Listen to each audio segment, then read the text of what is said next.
we will discuss about logic statement. George Ball, 1815 and 1864. George Ball, he is the mathematical analysis of logic. 1848 is the first contribution to symbolic logic.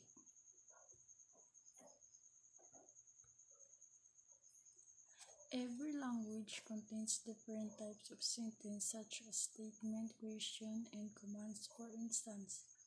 For example, is the test today? Is a question. Go get the newspaper is a command.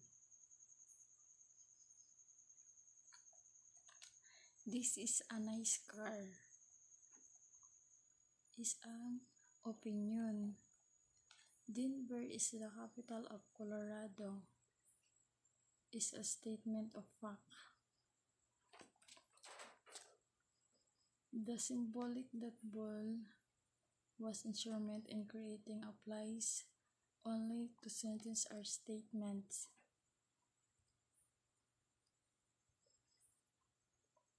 A statement is declarative sentence that is either true or false, but not both true or false.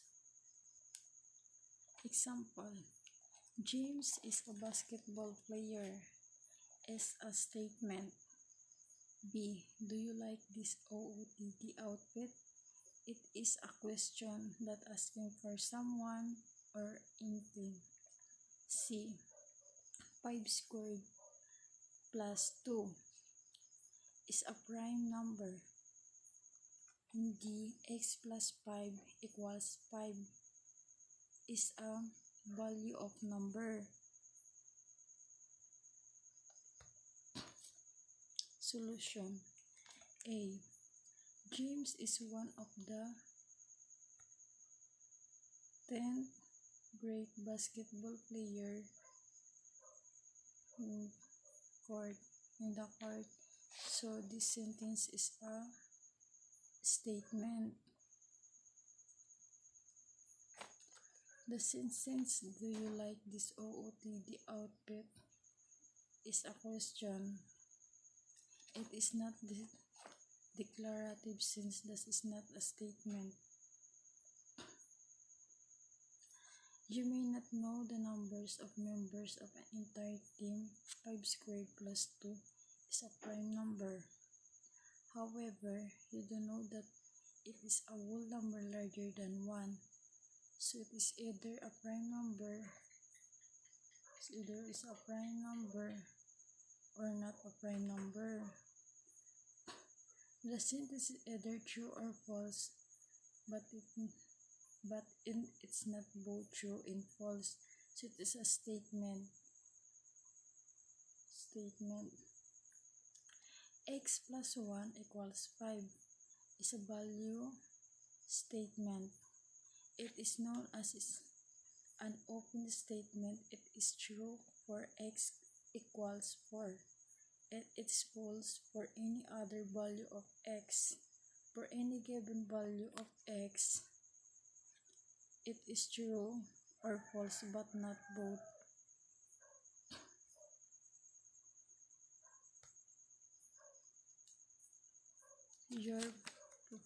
Check your progress. Homecoming. B. 1376.6 large number of team basketball of James. C. In the year 2020, the coach of basketball team is retired a basketball player. Logic statement. In English, we have statement, command, option, and opinions. In math, we have also statement, especially in our subject mathematics, modern world. Statement, a declarative sentence which conveys information.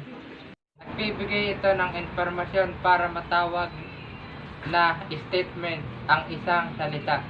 Either true or false, but not both true or false. It may be necessary to determine whether a statement is true to determine whether it is a statement. Hindi natin masasabi ang statement ay dapat true lamang. Pwede rin masabing false. Ang isang statement hanggat nagbibigay ito ng information. Determine whether each sentence is a statement or not. Number 1. Mickey Mouse was the first animated character to receive a star on the Hollywood Walk of Fame. Statement. Ito ay nagbibigay ng information. Number 2. Do you like to read? Not statement. Ito ay isang tanong. Number 3. If x squared equals 25. Ito ay isang statement. Number 4. X equals x plus 1. Ito ay false statement. Number 5. Open the door, not a statement. Ito ay isang command. Determine whether each statement is true or false. Number 1.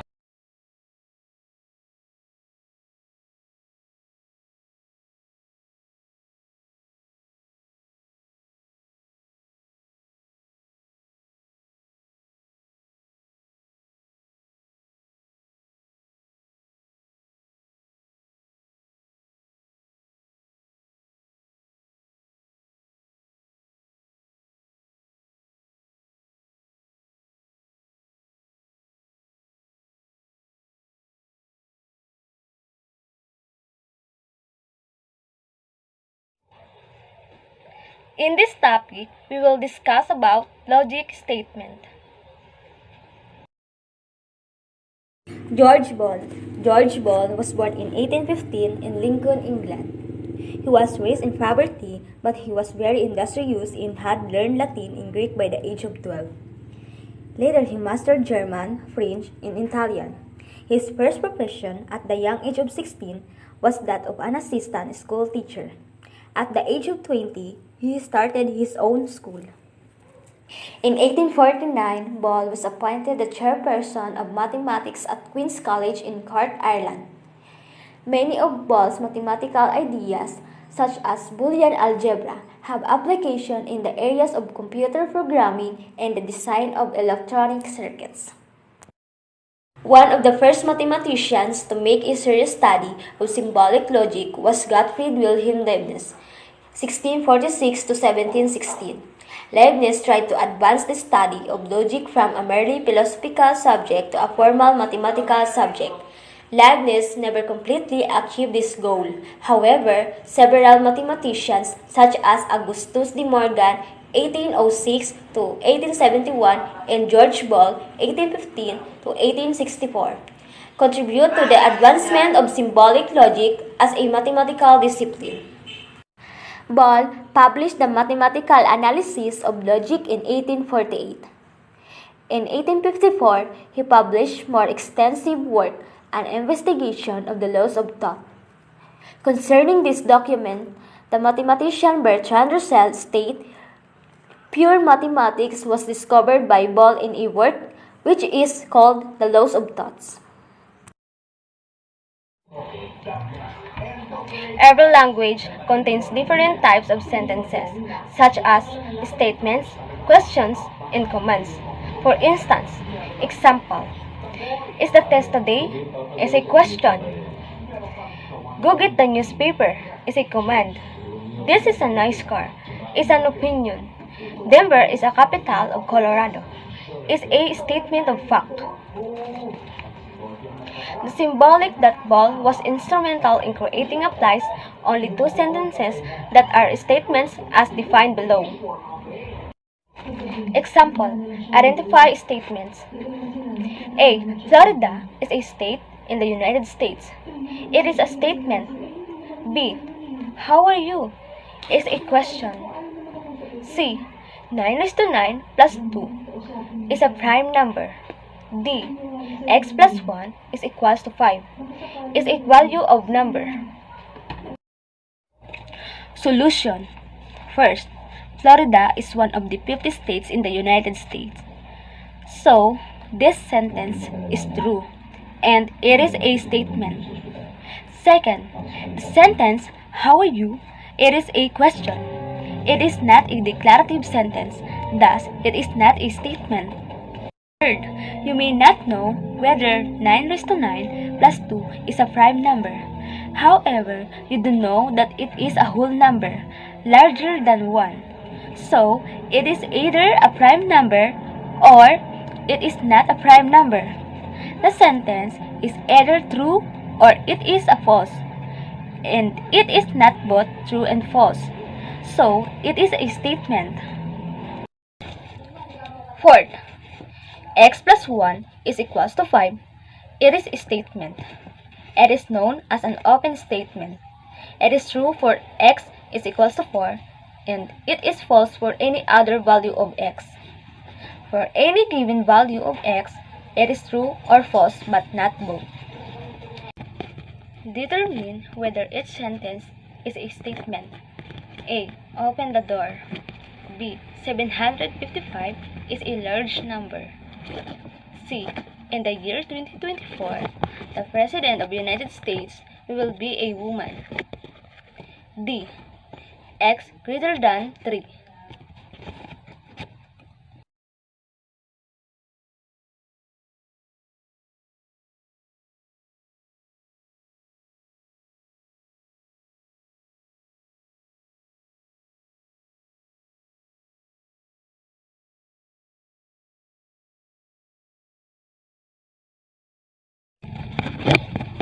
Determine whether each sentence is a statement.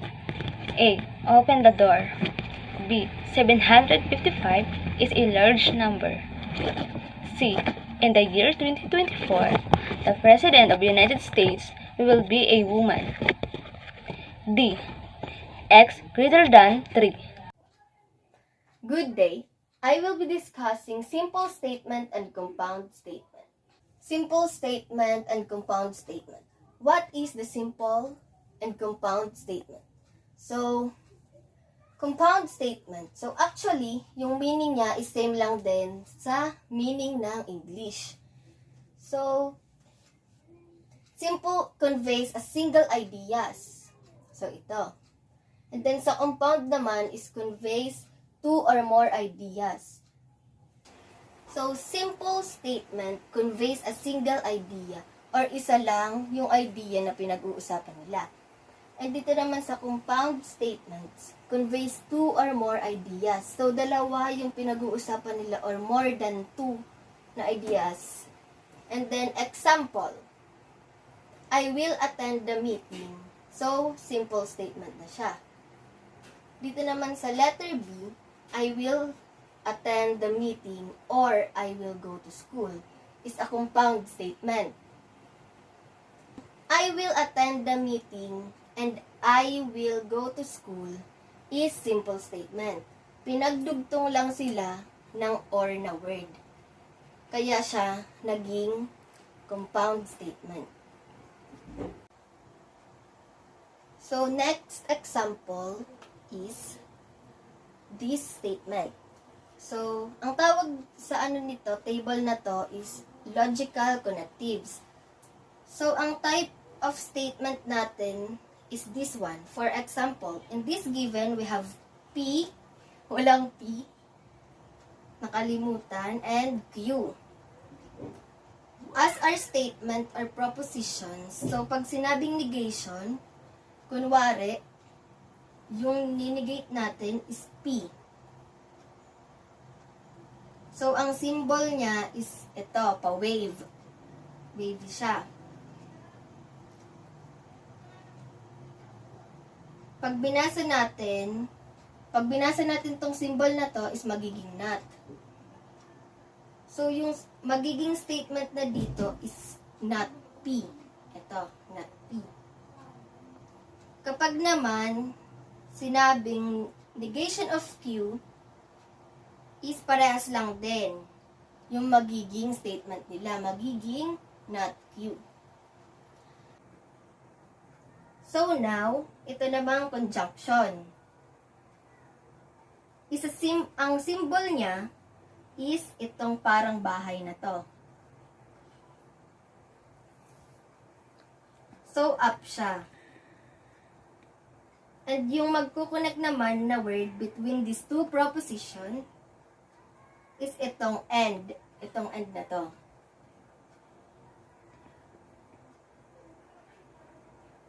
So, pag binasa natin siya, is P and Q. So, yun na yung statement nito. Is disjunction. So, pag sinabi namang disjunction, ito yung symbol. Itong pa letter V na to. So, ang magkoconnect sa ating preposition is the word or. And pag binasa natin siya, is magiging P or Q. Next is conditional. So, yung symbol niya is itong arrow na to. And ang connectives dyan between the two would be if, then, for P, then Q. So, last is bi-conditional. So, ang symbol niya is parang bicycle, meaning dalawa. So, that's the symbol. Dalawa yung arrow niya, magkabaliktaran. Ito. Hindi siya tulad dito sa conditional na isa lang. Bi-conditional, ang connectives niya is if and only if. If we read this statement, that would be P if and only if Q. Compound statement is a disjunction or either or unless. Open parenthesis P, B, and Q, close parenthesis. A disjunction is truth except when both of its disjunction are false, conditional, antecedent, and consequence. If then only if, provided that on the condition that open parenthesis P and Q, close parenthesis. Compound statement, a type of truth functionally, then compound statement is negation. That is not the case. Conjunction, a conjunction is truth if only if both of its conjuncts are true. Compound statement, the true value of a truth functionally. Compound statement is wholly dependent upon the truth values of it. Component statement, there is a symbolic apparatus that has been developed to statement the symbolic representation. Simple and a compound is a compound statement another. Statement as a proper part. Compound statement, non-truth functionally compound. Statement is a compound statement whose truth or falsehood is independent the truth values. What is negation of statement? A negation is a statement that conceals out or denies another statement or action. Sometimes, in mathematics, it's important to determine what the opposite of a given mathematical statement is. This is usually referred to as negating a statement. One thing to keep in mind is that if a statement is true, then its negation is false, and if a statement is false, then its negation is true. Let's take a look at some of the most common negations. This for an example. Consider the statement, you are either rich or happy. For the statement to be false, you can't be rich and you can be happy. In other words, the opposite is to be not rich and not happy. Or if we rewrite it in terms of the original statement to get, you are not rich and not happy. If you let A be the statement, you are rich, and the B the statement, you are happy, then the negation of A or B becomes not happy or not rich. In general, we have the same statement. The negation of A or B is the statement of not rich and not happy. Negation of A and B. Again, let's analyze an example first. Consider the statement, I am both rich and happy. For this statement to be false, I could be either not rich or not happy. If we let A be the statement, I am rich, and B the statement, I am happy, then the negation of A and B becomes I am not rich or I am not happy. Negation of A and B. To negate a statement of the form, if A then B, we should replace it with the statement A not and not B. This might seem confusing at first, so let's take a look at a simple example to help understand why this is the right thing to do. Consider the statement, if I am rich, then I am happy. For this statement to be false, I would need to be rich and not happy. If A is the statement, I am rich, and B is the statement, I am happy, then the negation of A is I am rich, and B, I am not happy. This is the example. Writing a compound statement in symbolic form. This symbol is called tilde and stands for not. It is used for negation. This symbol is used as the conjunction of the statements. It stands for and. While this symbol is used as a disjunction in a statement, and it stands for or. This line symbol is used as a conditional, stand for if or then. While P, Q, and R are the symbols for the statements.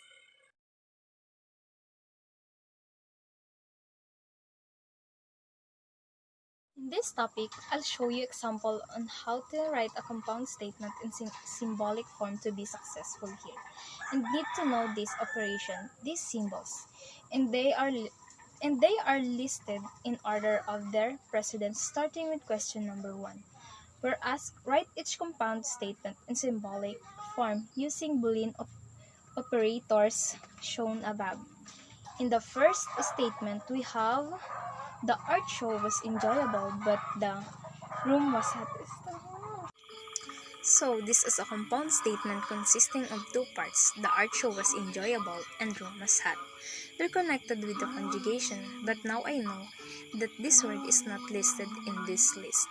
But it's the same thing, so we'll use this operation, the symbol, to connect this. I call this first statement P, and so I can write this as P and Q, and that's the answer. As you can see, only one logical operation was used, so we don't have to worry about ordering this operation since there's only one. Good day everyone, my name is Maria Ivy Pentecostes Castañeda from BSIS 1A. And our topic for today is all about the conditional and bi-conditional. The conditional statement is the above quotation if from the movie of Ferris Bueller's Day Off. Conditional statement can be written and if P, then Q form, and if P form, for instance. Now, let's proceed on identifying the antecedent and the consequent of a conditional. Example, if your school was this nice, I would go there more than a week. What is the antecedent? Our school was this nice, and the consequent is I would go there more than once a week. If you don't get in the plane, you'll regret it. What is the antecedent? You don't get in the plane, and the consequent is you'll regret it. Now, let's proceed on the truth value of the conditional. Example, if 2 is an integer, then 2 is a rational number. Yes, because the consequent is true, this is a true statement. Good day everyone, my name is Karil from BSIS 1A, and I'm going to discuss about the conditional and bi-conditional statement. By the way, what is conditional and bi-conditional statement all about?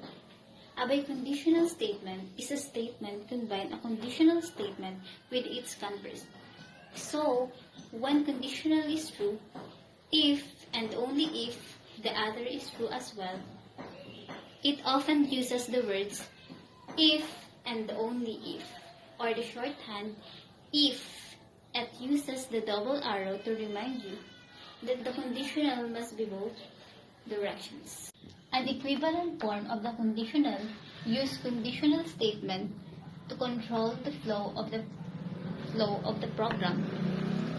The conditional P pointed arrow is an equivalent to the disjunctions P, V, Q.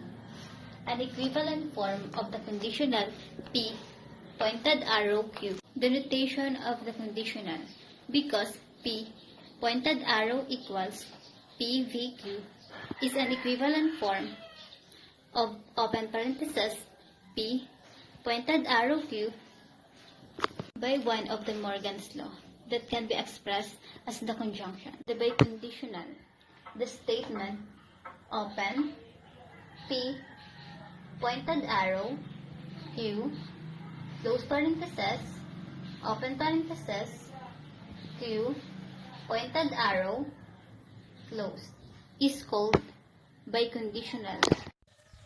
Good morning, everyone. I'm Mary Sarahan from BSIS 1A. I assigned to discuss about logic gates. So, do you have an idea about logic gates? Logic gates, idealized model of computation of Boolean function. It is an electronic circuit having one or more input and only one output. It is a digital circuit. The logic gates is the building blocks of any digital system. The logic gate has two types. The first type is AND gate. The AND gate has two or more input and only one output. Look at this figure 5.9.